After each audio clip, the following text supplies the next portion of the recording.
Right. All right. So thank you, Tomu, for coming today to have a video interview with me. So I'm interested in asking you about your experience of study abroad at Nanzan. Yes. So first of all, why don't you start by telling us your name, your expected date of graduation, and where you studied. All right. I'm Tomosumi Sato. I'm a fourth year undergraduate student for the University of Cincinnati. I'm a fourth year, and I'm expected to graduate around middle of 2018 or so. And I studied abroad at Nanzan University over the fall semester of 2016. Just one semester? Yes. Okay. And so this is an exchange program, right? Yes. Yeah. So what made you select Nanzan? There are a few other possibilities. Yes. Right? Nanzan University excels in English and bilingual studies. That's what they're renowned for. And I decided that since my major, it's Asian studies, but I specialize in translating and interpreting. Oh, okay. And since I'm well aware of like how the Japanese and English study goes out for each country, for Japan and America, I thought it would benefit me that if I go to Nanzan University, I'll understand what their perspective is on learning English and what I could do to help them. Okay, excellent. What was the most rewarding part of your study abroad experience, and what was the most challenging part? The most rewarding is definitely that I was able to compare and contrast all other exchange students that are like technically majoring in Japanese or Asian studies or some sort like some related major. And I came out as one of the top students because I was able to give the final speech for the semester. So it was really amazing, and I was really it was a really amazing experience that I was able to receive. And my most challenging was trying to grasp the ideas of we have all these fourth year undergraduate students or just master students that are taking English, but I don't feel like it's on par with, for example, my Japanese that I've been studying for, let's say, 4 or 5 years at a college level. And I felt that it was just weird to understand, I guess it's a cultural aspect of how they were taught English. And it was just so hard for me to just understand or not understand why their English, like some parts are just like not comprehensible, and some parts they're dead on correct. It's just there's a lot of flaws, there's a lot of good parts to it, but I guess that was the one challenge that I saw. It's inconsistent. Yeah, it's very inconsistent. Yeah, I see. Let's see. And also I wanted to ask you. So at Nanzan, there are over international students from different parts of the world, right? Yes. And what countries do they come from? Can you give me some examples? Yeah. Wait, are you talking about exchange students? Yeah.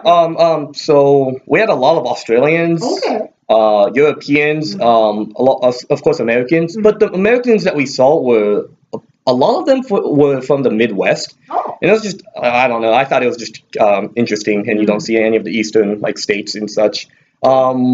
I don't think we saw that many Canadians. We had a lot of Asians and just all over the place. Yeah. Chinese, Vietnamese, South Korean. I think I did see a lot of Vietnamese.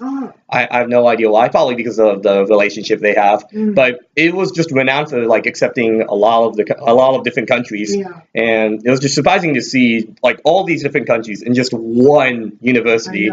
And they all had interest in learning Japanese. And when I was there for fall 2016, we had about maybe 300 students. Oh, wow. Yeah, so it was really big. Yeah, it was amazing. And you guys all talk to each other in Japanese? Yeah, we all talked to each other in Japanese, and there would be certain like parts in the campus where you're only allowed to talk in your mother, like your native tongue. So for me, it'd be English, but like for someone who comes from Vietnam, would be talking in Vietnamese. And it's just an experience that people can like understand on how many different languages there are and how many like international students we actually had. Okay, perfect.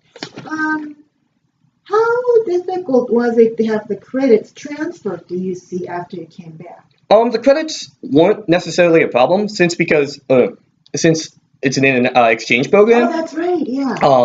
Like that's the good part about this study abroad. Just since it's an exchange program, we don't get grades.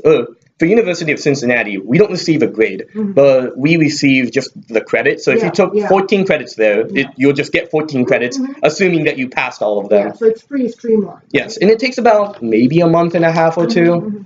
And, okay, good. Now, in what ways do you expect the experience of study abroad to benefit you in your career? Yeah, so this is a big one because I will be studying abroad next semester as well, but at the same university. And yes, so it's important because I plan on going into a field where it's going to be translation or interpretation heavy, and it's going to be somewhere in America or somewhere in Japan. It's going to definitely be, those are the two big cases, and I just need that cultural experience.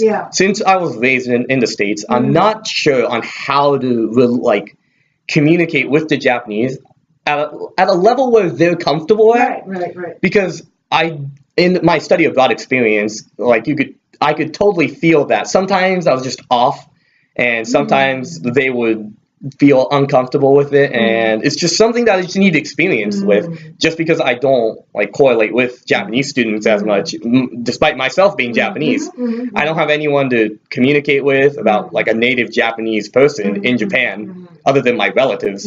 Yeah, so it's hard to get the general understanding of the general media of this generation and what's comfortable, what's not, and it's just I need the study abroad experience it'll be useful for my interpretation or translation experience, and it's just going to help me in almost every single way that I'm focusing on. So it sounds like you would like greater exposure to Japanese culture. Yes. That makes sense. And finally, what would you say to the students, either current students or prospective students who are thinking of studying overseas, UC students? Okay. Yeah, I think for this case, for an exchange program, definitely. It's amazing. If you're worried about your credits and if you just need certain electives or general eds, if you go to Nanzan University, there's a lot of general eds, humanities courses, language arts courses, obviously, foreign language credits. If you need any of them, it's perfectly fine. It's an exchange, so no worries about your credit transfers.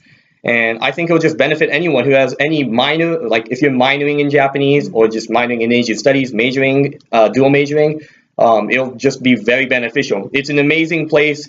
You won't receive that much culture shock when you're there, just because there's so many other international students there as well, and they're on the same boat as you. So if you have any problems, you can also relate with them, and it's a fantastic experience.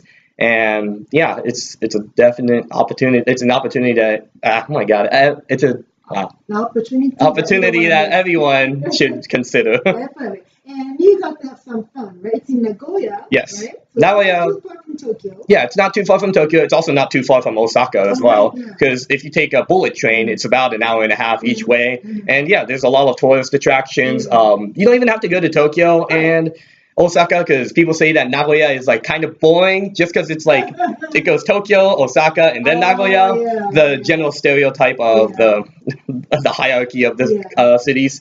But yeah, Nagoya it's a beautiful city. There's a lot of things to do. Yes.